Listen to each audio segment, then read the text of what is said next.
people who go through a day without a break, their brain is just constantly stressed. Yeah. And so what we've taken out in our school day, in our school period, what we've taken out of our homes is these dips, these breaks. If you think being a dad is filled with rewards, challenges, or headaches, and you keep pushing forward because you know this is the most important job you're ever going to do, you're in the right place. Welcome to the Dad's All In podcast. Hey, fellow dads. Thanks for jumping on with me. I hope your week has been great. I hope your family's doing well. Happy you're here, my friend. If you're brand new to the show, you're in for a treat. I've got Doug Bolton on with me, and even if you're not new to the show, I just want to throw this out to you. If you haven't done so already, make sure you get over to the YouTube channel, Dad's All In Podcast YouTube channel. We've got different content over there than we have here on the audio form, so check that out there. Doug, thank you so much for joining me. Just tell the audience a little bit about yourself.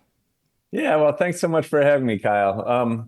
I am a dad. I've got 3 kids myself. We adopted our oldest daughter. She was from Rwanda, and we adopted her as an adult, actually, but she came to us in high school. And then I've got 2 biological kids, Matthew and Anna. They're both 20 and 24 at this point. But I'm a clinical psychologist and I'm an educator, and the two have blended really nicely for me. I realized that private practice wasn't really the thing for me, especially with the kids I most wanted to work with. And those were the kids who struggled the most. And that the best place that I could support them was in schools. So I became a school psychologist for therapeutic schools in the Chicago area. And I was lucky enough to be principal of North Shore Academy for about 14 years. And since that time, I've been doing a lot of consulting, keynote speeches, and I wrote a book called Untethered about how to best support our kids in this time where I think it's really hard to know how do we best support our kids. Awesome. Thank you. And thank you for all your years of service, man. Sure. As a fellow educator, I know it's a grind. It's not easy work, but it's important work.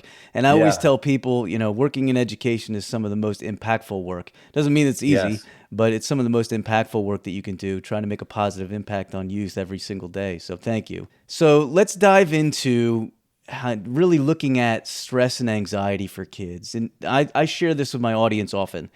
I honestly believe that the number of kids who will have struggles, now that could be kids with disabilities, kids with medical challenges, anxiety, confidence challenges, anything, it's actually the majority of kids. Yeah. And I really think that that's not even like a stretch. And so because of that, what we've learned over the last so many years is anxiety and kids dealing with stress is just through the roof. So you just want to share a little bit about that? Yeah, well, I appreciate your thinking about that. And as an educator, I've been really thinking a lot about that. One of the things we know is that stress is remarkably contagious. And when adults are stressed, kids are stressed. And I think we've created systems for this past generation that have increased the stress for everybody.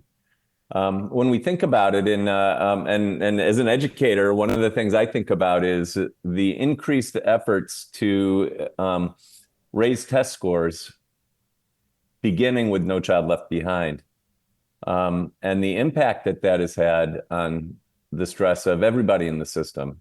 There's an unprecedented mental health crisis for kids. We know that. But we also, less known, but I think just as concerning, is that according to Gallup, the most stressed profession in America now is K-12 teachers. We also have a Surgeon General who just put out an advisory about parenting, and that just being a parent increases the level of stress for people. So we've got everybody in the system is in crisis. And when I think about, there's all sorts of different factors, and a lot of people have given a lot of, I think, accurate and understandable focus on technology. However, one of the most compelling studies that I was able to see was emergency room visits for kids by week. And what you saw was that graph absolutely mimicked the contours of the school year. It was incredibly low during winter break. Huh. It increased significantly once winter break was over for second semester. It dove. Kids are 2 times more likely to take their own life over Hmm. the summer. I mean, during the school years compared to the summer. Right. So it dips during the summer and then it goes right back up in August. And even when you've only got 3 days for Thanksgiving, you see this dip in emergency room visits for kids. And then it goes back up and then plummets again.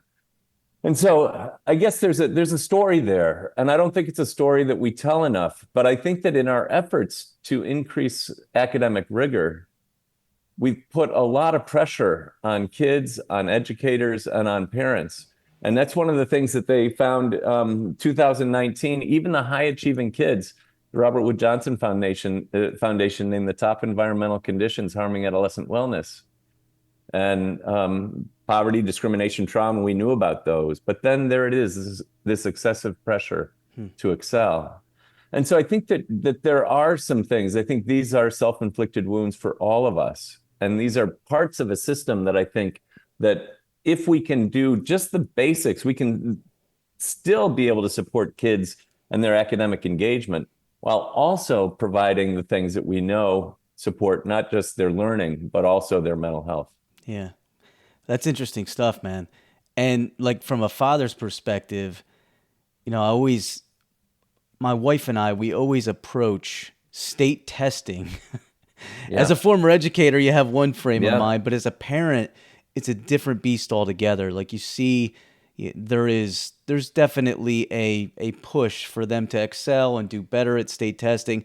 Here's our message from our house. It's that go out and just try the best that you can, Yeah. and let that be what it is. Because in the Yeah. end, the state test score is not going to affect what you want to do in life. It's just a measure, right, of Yeah. where your child is at. It's not even the full picture. It's what they do during that testing Yeah. period. Let's talk a little bit about what parents can do though to help their kids through all of this stress and anxiety that's built through testing and whatever's happening at school. Yeah. Yeah. Well, there's a couple things that Bruce Perry, who does a ton of work with childhood trauma, is a remarkable resource in understanding the brain and how the brain works. What he talks about is the 3 R's. That in order to access our best brain, we need to be connected in relationship and we need to be emotionally regulated. And I think that those are the two pieces that I think as parents and as educators, we could really benefit from thinking about. And in the hardest moments, I think our work is not to figure out how do we solve the problem, but how do we sit with our child as they're struggling with the problem, if that makes sense. Yeah. All the research on emotional regulation and dysregulation really speaks to the need for us to be able to co-regulate with our kids. Often when our kids are struggling, because dysregulation is contagious, when there's a dysregulated child, there's often a dysregulated parent. And when we get dysregulated, then we not only add fuel to the fire, we make it a bonfire because we're bigger, we have more control, our emotions can be bigger, we can be scarier for them as we get more and more upset. And I know this by experience. And so when our kids are stressed, the first step is for us to make sure that we're regulated, that our nervous system, that we can keep our nervous system quiet. Because what we want to do is we want to be able to quiet their nervous system. And in doing so, we can then help them access their best problem-solving brain in that moment, our most objective brains, right? But when we are dysregulated, we can't access the parts of our brain that we most need to be able to solve problems that we've got. There's Stuart Shanker does a lot of work on dysregulation, and he talks about misbehavior as stress behavior. And so often what we want to do, and I think we make it worse, is when we see behavior through the lens of motivation. So often what we'll do is we will punish or we'll incentivize when in fact it's not motivation at all. I mean, I know I'm motivated not to yell at my kids, and there are times I yell at my kids, right? And it's not about motivation. Everybody's got their moments, right? Exactly. A sticker chart's not going to help me, right? But what it is, I yell at my kids when I'm stressed. Hmm. And our kids struggle when they're stressed. And so our work then is to figure out, I wonder why they're stressed, and how can I support them in figuring out and coping with that stress. Oftentimes through co-regulation, through my nervous system telling their nervous system everything's going to be okay, as opposed to further dysregulating them by threatening to take something away, by yelling at them, by doing whatever else it is that we typically do because we're dysregulated. That's all well said, man. And you mentioned something way back at the beginning. We said it's like, stress and anxiety is really contagious. I think that's kind of what you're hitting at here, right? Like and for the listeners, if you haven't heard yet, like go way back into a couple months ago, I dive into like a role model episode, the importance of you trying to be your best self for your kids. Yeah. We're never going to be perfect. We're going to fail. We try to fail forward and get better as we go along, but you try to do the best you can. And I think that definitely dives into this particular area, and that we're just trying to regulate ourselves so we can be our best for our kids. So anything in particular you could share about how we go about, like from our end, being the best for our kids, and hopefully that helps us when we're relating with them and we're working with our kids. Yeah, so I've got a couple of thoughts, and the one is more reactive. The more we take care of ourselves, the more regulated we're going to be. The more we're going to be able to have our best brains to help our child, the more we're going to be able to connect. When we get dysregulated, we lose some really important things. We're not as good at listening. We're not as good at finding our words. We are less flexible. We lose empathy in these moments. And so when we are dysregulated, then all we do is we make things worse. And typically the causes of that dysregulation are things that when we feel out of control, when we feel devalued or disconnected. And those are some of the triggers for us and for our children. And so I guess the first thing that I would say, and I talk about this a lot in my book, is figuring out, how can I quiet my nervous system? How can I stay regulated? And there's things that we can do in the moment. First of all, noticing our dysregulation. One of the things about dysregulation is it creates a sense of urgency. We've got to deal with this now. This has to be fixed now, and exaggeration, or else they're going to grow up. They're late for school in the morning. Well, if I don't figure this out right now, they're in second grade, then they'll never be able to hold down a job, right? And so this is what our brain does, and so part of it is if you find yourself dysregulated a lot, what I would say is taking care of your own regulation, noticing, are you hungry? Are you struggling with sleep? Can we get in front of it through some mindfulness activities? When you notice yourself in those moments, being able to step back and realize, okay, this isn't so urgent. I can take time to emotionally regulate before I re-engage with my child. So that's one piece of this. The other piece, especially as we get back and we think about the stresses of school, is they did an interesting study. They asked parents, what messages are you giving your kids?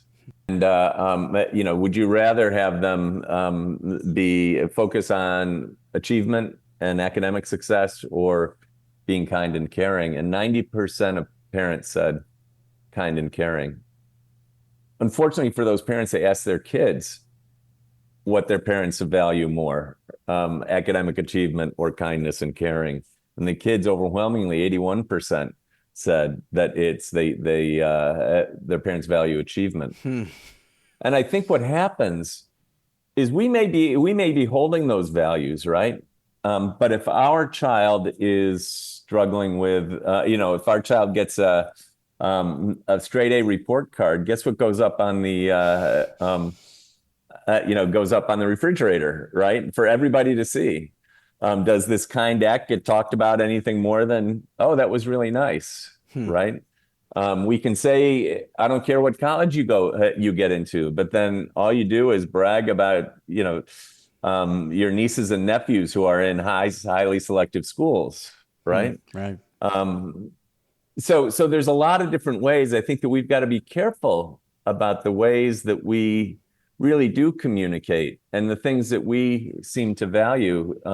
Even though even though we may have one set of values, it's really hard in our society not to fall into these patterns that um, where we are looking for um,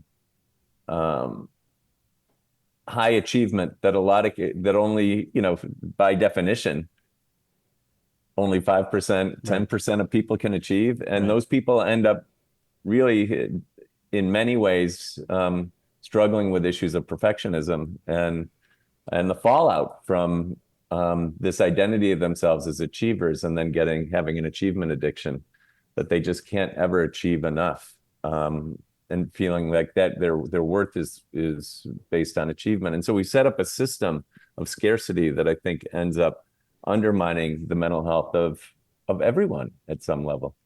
You said a lot of great stuff right there. And the idea of you making sure your actions align with the things that you're promoting, right? Yep.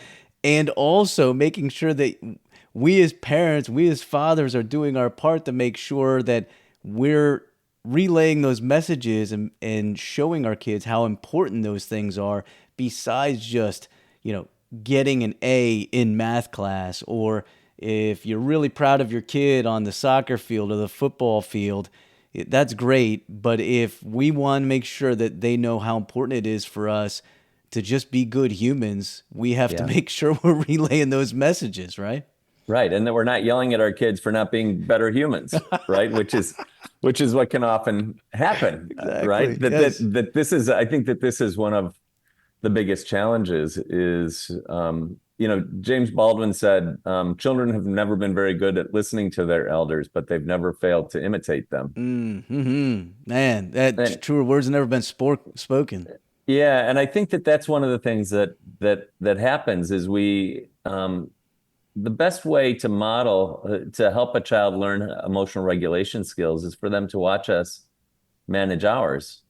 And so, being able to say, I'm too upset to have this conversation right now, and I want to calm myself down so I can bring my best self into this conversation, is so much better, right, for kids in terms of just not just that moment, but for kids to learn, oh, this is what it looks like when someone else is upset. This is how you handle it: is you calm yourself down before you step in. It doesn't have to be dealt with right away. Yeah. Um, and uh, um, and knowing that, then stepping into that conversation, and if I've said things, modeling the mistakes that I've made. I think as educators and as parents, oftentimes we say, well, the reason why I was such a jerk is because of your behavior, right? Mm-hmm. And then we want kids to take responsibility for their behavior. And we wouldn't really accept, well, the reason why I was such a jerk was because you're a jerk first. Yeah, right. We wouldn't allow that kind of reasoning because it's not necessarily healthy. And so the work then is for us to really model, how do we want our kids to show up when they're upset, and how can I do that? And when I cross a line in terms of my behavior, can I then model, I'm really upset that you did X, Y, and Z, but I feel really badly about how I spoke to you about it. And I'm really going to work hard to, when I get upset, to be more respectful to you, or if you get upset, if they witness you in an argument with your spouse, right, to be able to reach out and say I didn't speak with your mom or dad as well as you'd like, as well as I should have, and Yeah. I need to be able to manage my anger in a better way. And Yeah. I'm Hey, take gonna work ownership. on that. Yeah, we're not perfect. We're not Exactly. perfect. Yeah, take ownership of it. Hey, let's finish on this. You touched on this a little bit. Yeah. So we know that stress and anxiety for our kids is through the roof at schools. If we have kids who we want to hold high expectations, and let's say, for example, we have kids who are, they're doing well in school, but with that comes the other side of that sword in that they kind of internalize extra pressures. How do we approach that? Yeah, I think that the challenge as we've increased the rigor in schools, we've taken away a lot of the things that really facilitate learning and mental health, which is times to quiet our nervous, time to, breaks during the school day. We teach bell to bell during school. We don't have as many opportunities for kids to move and to talk and interact with one another because we're so focused on content. And then I think the same thing happens when kids get home, is we see being on 3 travel teams as so important, but then we never as a family get a chance to have dinner together because we got 3 travel teams plus, of course, there's a couple therapy appointments in there and violin lessons and play practice and all of those things. And so I think that the most important thing we can do is make sure that kids have a rhythm in their lives. I had I was asked after the Highland Park shootings, the school where I was principal, was in the Highland Park, town of Highland Park, where there was the 4th of July shooting in 2022. And I was asked to come in and support the teachers when their students were coming back because they had all experienced this collective trauma. And it's interesting. I struggled to know how to do that, so I asked a friend who's really good with trauma, Mary Jo Barrett, and she came in and she and I led this. She's like, she knew trauma and I knew school, so together. But I learned something from her that applies not just to kids with trauma, but to all of us. And in so many ways, the way that we are replicating the challenges of trauma in our kids' lives. And what she said is that that we have a rhythm to our lives that we need to honor, that we all know how important sleep is, that's a time when our lives contract, our nervous system gets quiet, and then we work a full day or go to school a full day, and then hopefully we have another good sleep at night. If you like sports teams, you've got a break before the game, you're warming up, and then you play the first half, and then there's a break. And these rhythms are really important in sustaining our health and our mental health, that these breaks are essential. And what we notice, if you take a look at people who go through a day without a break, their brain is just constantly stressed. Yeah. And so what we've taken out in our school day, in our school period, what we've taken out of our homes is these dips, these breaks. And I guess what I would say is that figuring out how we can add breaks to kids' lives. The thing about trauma is your nervous system never gets a break because you're so vigilant with stress.